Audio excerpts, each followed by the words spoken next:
Essa é a escotilha que dá acesso ao comutador de taps do transformador.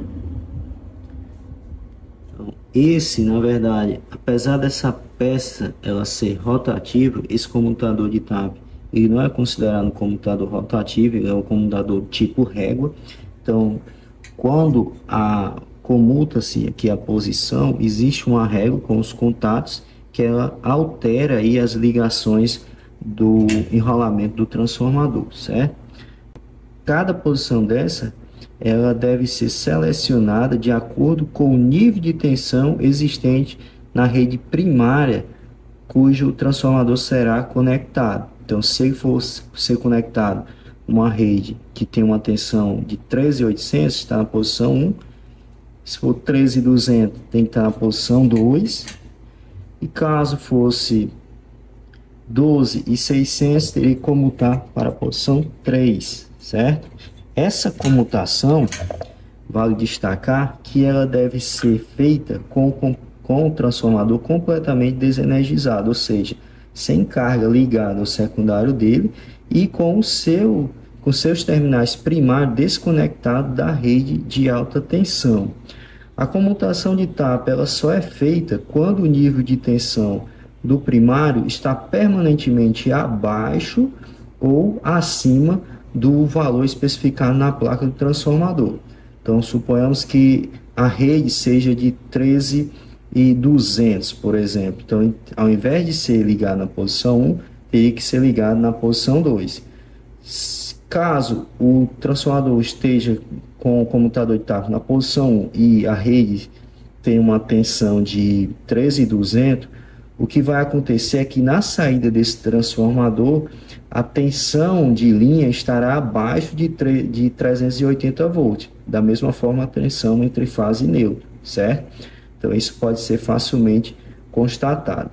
Essa questão da tensão da rede, ela tem alguns detalhes que precisam ser observados. Por exemplo, aqui na região da Neoenergia, ela tem uma rede de distribuição com tensão nominal de operação de 13.800. Porém, o valor da tensão contratada pode ser de 13.800 ou de 13.200. Isso é um valor que a concessionária vai informar o cliente ali quando tiver fechando o contrato, tá? Então, essa informação precisa ser obtida para que o comutador de TAPS seja utilizado de acordo com a tensão que de fato vai existir lá. Então, existe diferença entre a tensão nominal de operação do sistema, tensão contratada e também a tensão medida.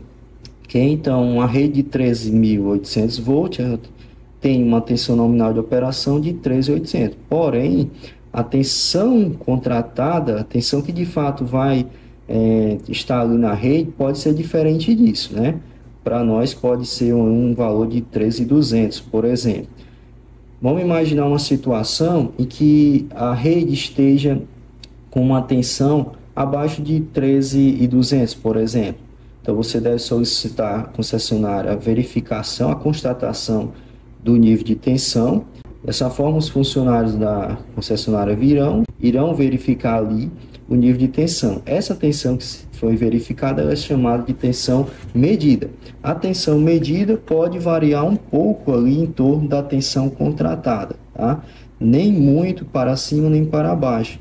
Do contrário, a concessionária precisará corrigir esse nível de tensão lá para adequar ao que de fato o cliente contratou. Okay? Então tem que se observar isso. O comutador de TAP ele não tem aí uma função de corrigir uma infinidade de valores, né? Cada TAP desse aqui tem uma variação de 600 volts, ok? E essa seleção é feita de acordo com o nível de tensão contratada da rede primária do consumidor, que na região de cobertura da Neoenergia, a rede primária pode ser de 13.800, por isso o computador tem que ser ligado na posição 1, ou de 13.200, que no caso aí teria que estar na posição 2.